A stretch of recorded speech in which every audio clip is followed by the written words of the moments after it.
It's taking this previously obscure and, I don't know, glorified bean counting position and removing the curtain and showing a little bit about how it happens and such that, people understand that. The full and free exercise of our sacred right and duty to vote is more important in the long run than the personal hopes or ambitions of any candidate for any office in the land. You're listening to High Turnout, Wide Margins, an insider's look at election administration hosted by Brianna Lennon and Eric Fay. Hi, I'm Brianna Lennon, County Clerk for Boone County, Missouri. And I'm Eric Fay, Director of Elections in St. Louis County, Missouri. And you're listening to High Turnout, Wide Margins, a podcast where we explore local election administration. Today, we're taking a look at crisis management in elections. Maricopa County in Arizona has been in an environment of intense scrutiny and had to learn really quickly how to effectively respond and diffuse election misinformation. So today we're talking with their county recorder, Stephen Richer, about that experience and his office's plans for 2022.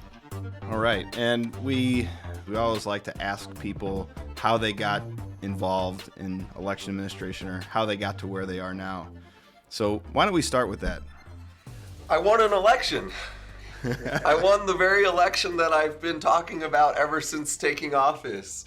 So I'd been tangentially involved in politics for a good number of years. I worked in the policy community for a little while at two different think tanks in Washington, D.C.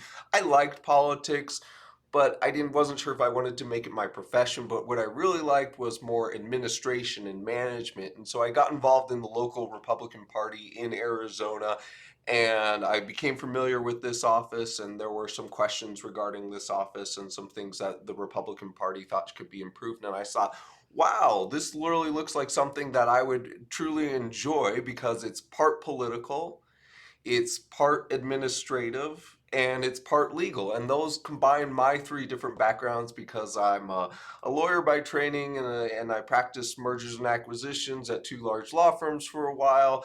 I'm a business person, and so I like administration, and at the end of the day, this is a nuts and bolts office where we're supposed to execute the law and hopefully serve the 4.6 million customers of Maricopa County very capably. And then, it's inherently political in the sense that, you're elected as a partisan for this position, and then we preside over, obviously, a political subject matter. For better or for worse, for better, actually, and absolutely for better. I won the primary in 2020 of August 2020, and then I won the general election in November 2020. So to follow up, you're elected in November of 2020. The election in Arizona and Maricopa County in particular is contentious. At least the results are immediately contentious.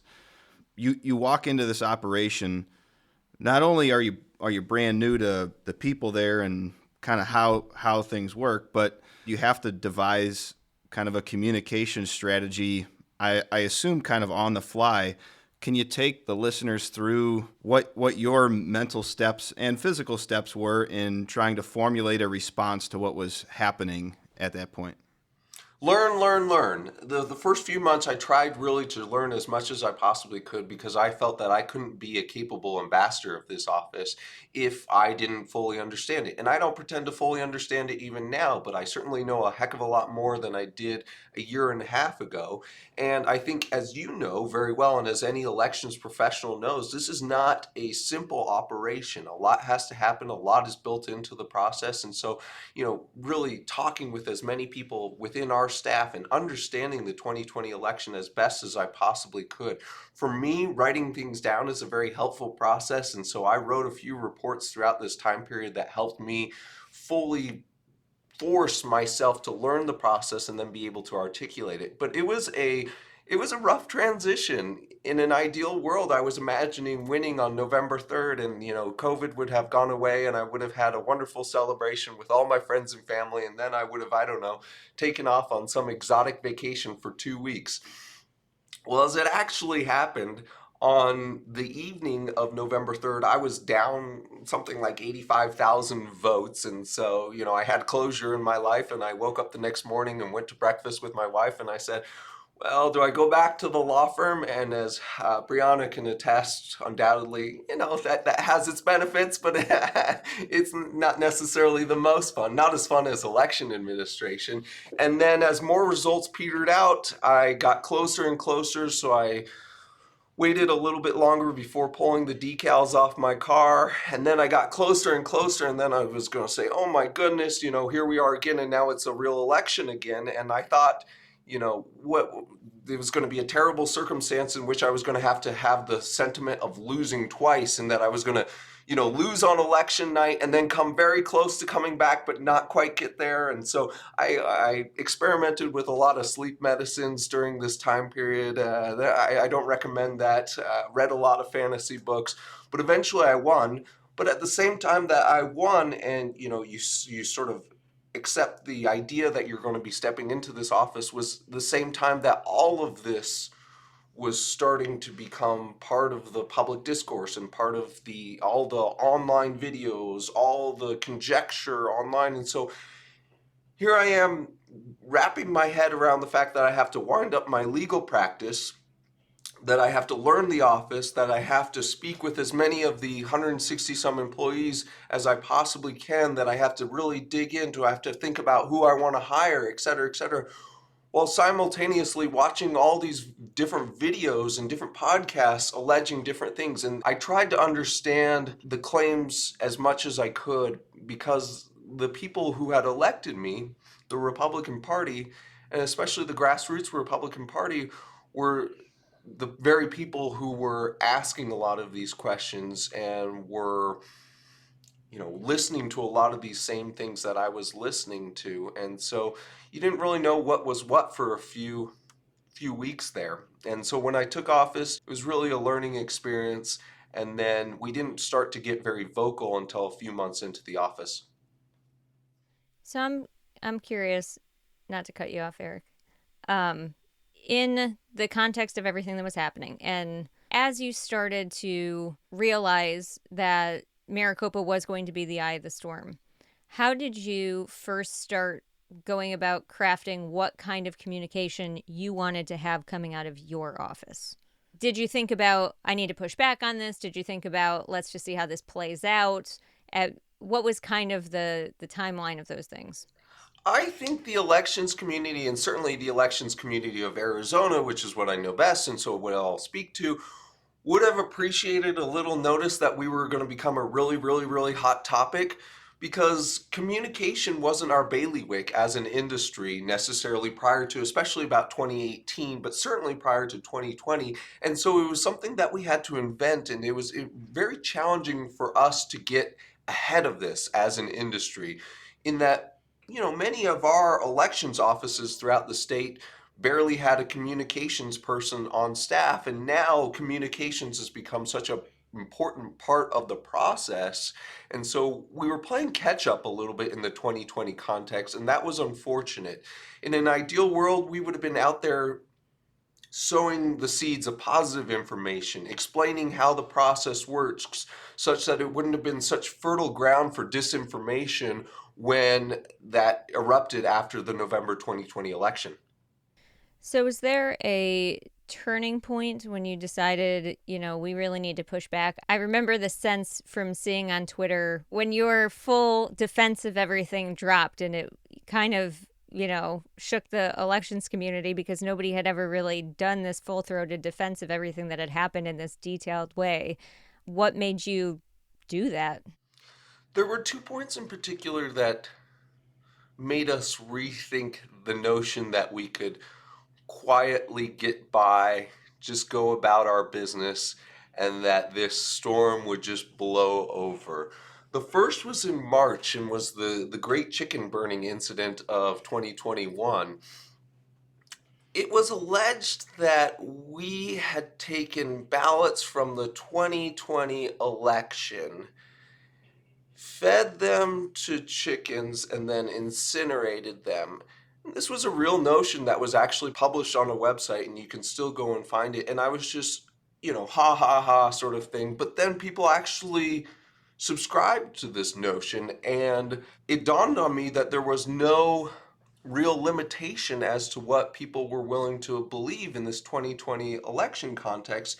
And I started getting voice messages, text messages, are you shredding ballots? And why on earth would I do that? I wasn't even in there. I have no incentive, not to mention it's unlawful and immoral. But this was just spun out of almost entirely whole cloth and taken to the most outlandish ends. And so that's made us start rethinking it. And then in May of 2021, when the Cyber Ninjas review of the 2020 election process had started, a anonymously run Twitter account that was serving as the spokesperson for the Cyber Ninjas review made an allegation that members of my team had deleted files relating to the 2020 election. And that was just patently untrue. It was immediately falsifiable. We still have every single election file from the 2020 election. We can produce election data from any single day of the November 2020 election. And at that point, when it's me, it's one thing. You can say in a sense that I signed up for this as being an elected politician. But for the rank and file staff who were increasingly subjected to allegations of law breaking, it reached a level of seriousness, and it reached a month, and it had an official outlet in that this was sanctioned activity by the Arizona Senate, that we thought as a county it was appropriate time for us to start really pushing back, and that this wasn't just going to wither on the vine as we had hoped. Hi, I'm Brianna Lennon, County Clerk for Boone County, Missouri, and you are listening to High Turnout, Wide Margins, a podcast where we explore local election administration.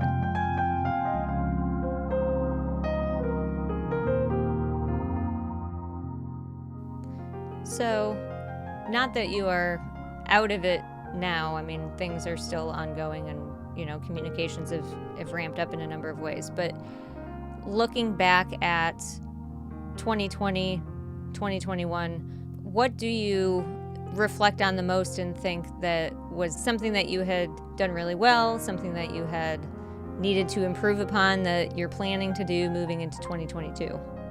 I think in our response, we were incredibly thorough.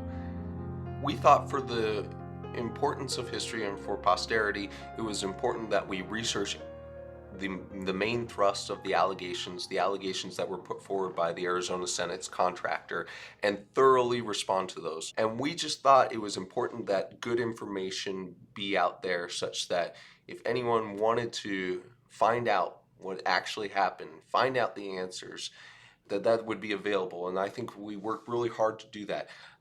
Now we're trying to do more tours. We're trying to do more educational events. We're trying to reach people before the 2022 midterm elections, such that we can develop those relationships. We can develop those understandings. So again, we're not painting from a blank canvas, but we're giving people an understanding who wish to have it of how elections generally work, and why when somebody says, well, they just send out ballots willy-nilly and I can yank one out of the post office box, or I can just print one on my own computer paper and send back a sheet of paper that says I vote for this candidate, why that wouldn't corrupt the system, why that wouldn't be problematic. And so again, has there been good that has come out of this? Yeah, for those who are willing to process it, I think it's taught everyone in Maricopa County a lot more about the election system. It certainly taught me a lot more about all the safeguards that are built into it. And hopefully people will be more skeptical of claims moving forward, knowing that, wait, wouldn't the mandatory hand count audit after the election have caught that? Or wouldn't the pre-election logic and accuracy tests have caught that? Or doesn't the ballot need to be formatted in a certain way such that you couldn't just insert a random stack of ballots? Or doesn't every vote have to be tied to a voter registration profile within the system? So hopefully people are more familiar with those questions. Hopefully people see us increasingly as real human beings whom they've met, such that it's not nefarious, faceless government bureaucrats, as maybe hopefully neither of you have been characterized as ever, but real human beings, and increasingly your neighbors, people who participate in this system on a limited basis are part of. And so we have a real face. And that's another thing that we've been really interested in, is just getting more people involved, whether it's working as a poll worker or working as a central count tabulator or observing the process or coming to one of our events. We feel that again builds up a bulwark against the disinformation that will undoubtedly be out there. And then we've been sharpening our communications skills. We have now a robust communications team. That's the team that's grown the most. We're redesigning our website. We've built out increasingly our deputy registrar program, which is a program of volunteers who are trained in the basics of voter registration and are given other election administration information to go out into the community and to evangelize, if you will, and to offer good information. And so these are the whole things that hopefully will be successful. And I'm hoping that there's a certain amount of fatigue too that sets in 2022, that hopefully people will think twice about, just making all these allegations, such that I don't know if anyone really wants to go down this road again. Hopefully not. I'll never say never, but I think you really made a great point about putting a human face on your office and what you all did. Can you talk a little bit more in detail about how, especially now, you and your office are trying to tell your story and put a human face on what you do? Absolutely. It's videos, it's tours, it's Zoom calls, it's going out into the community. I'm very active in going out to speaking engagements. I hate to use it as an excuse, but I think it was the perfect storm in the 2020 elections context, which, wasn't under my administration, but, you had COVID at the same time as there was such a heightened need to actually be showing people processes, be interacting personally. But, that was exactly when they couldn't be doing that. And so we're coming out of that environment. And so we hope to be engaging face to face with the community more in the coming months. Could you talk a little bit more about the firm you have or are bringing on board to develop a communication strategy? I mean, not the firm in particular, but why you did that and what you hope to achieve with it? Election administrators are experts in election administration. We're trying to bring some of those communication talents in-house, but the reality is that for the vast majority of us, that's not our 8 to 5. Well, we work longer than 8 to 5, but that's not our 8 to 5. And so there are people who are experts in this, and we want to tap into those resources. And just as we ask election officials, and just as we ask the general consuming public when they want to know about how elections are administered, please come to us. When you want to be really, really good at communicating a message, hopefully, these people are particularly good at it. I think another important part has been working with our media contacts, and the media world has become more familiar with elections through all of this. And so they're more readily able to write stories, inform stories about this. They're able to debunk some of the wildest allegations right from the get-go because they have become educated in the process. And importantly, we've developed relationships with both local and national media who can help us broadcast this message, who I think have really learned that we are responsible, reliable purveyors of truth. And they also appreciate just how important it is to the success of the system writ large. I still, on almost a daily basis, read stories about, in some place in the United States, there are these elections conspiracy theorists and, questioning this or that. But I don't think it's obviously not a majority of the people. In some places, it's a significant minority of the citizens, and which is concerning.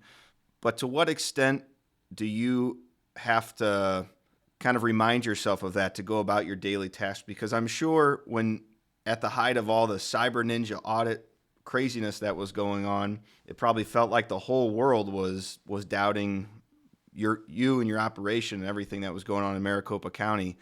But there are still probably a lot of people, obviously, all around in your jurisdiction that believe in what you do and trust the result. And, Is it important to remind yourself of that from time to time? I find myself doing that, I guess. I encourage all of your listeners to send nice notes to Eric on a regular basis, just to remind him that there are people outside of those who send angry tweets or angry emails, or randomly have your phone number and feel it incumbent upon them to tell you that you should be hung as a traitor. I do think that we academically understand that that is not a reflective sample of the population, but when it is you're a victim of your circumstances, and when that's coming in, it is easy to feel that the entire world is against you. And so, somebody out there, a secret friend, organized a postcard campaign just to write nice things to me. And so within a 2-week span, I probably got 250 postcards that were all handwritten by mostly women, so maybe the League of Women Voters, from around the country, that were just saying, hey, we appreciate you, what you're doing. We appreciate you standing up for truth. We appreciate you standing up for democracy. And so I think efforts like that, while they might seem superficial, are actually, they were appreciated by me. I'm sure they would be appreciated by other elections officials. There is a sentiment that the industry is under siege. For what? For just trying to do our jobs. And more broadly, I think that the social media environment and maybe the feedback loop in society generally has, think of a restaurant. If they have a comment card box, you're probably only going to use that if you had a very negative experience. And while that might be helpful to the restaurant, it's probably not indicative of the average consumer's perspective on the restaurant.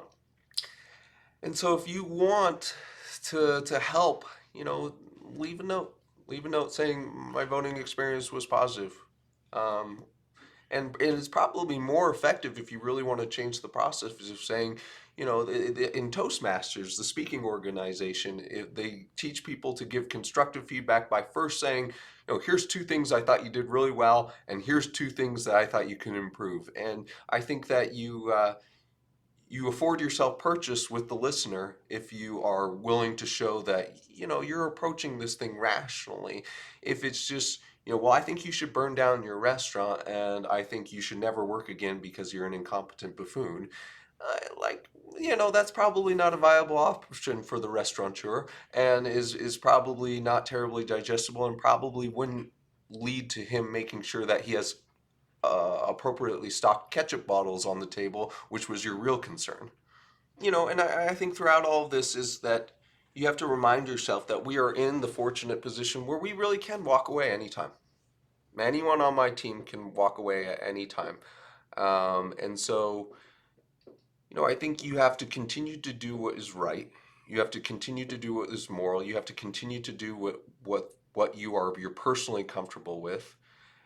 And if it ever gets to be too much, then, at least you have comported yourself well. And that's ultimately the thing you are responsible for. And if we have created a system in which people don't want to work in democracy, well, then shame on us. But we can't control all of those things. We can just control what we do. Okay, you've been listening to High Turnout, Wide Margins, a podcast that explores local election administration. I'm your host, Eric Fay, alongside Brianna Lennon. A big thanks to KBIA for making this podcast possible. Our managing editor is Rebecca Smith. Our managing producer is Aaron Hay. And our associate producers are Abigail Ruman and Katie Quinn. This has been High Turnout, Wide Margins. Thanks for listening.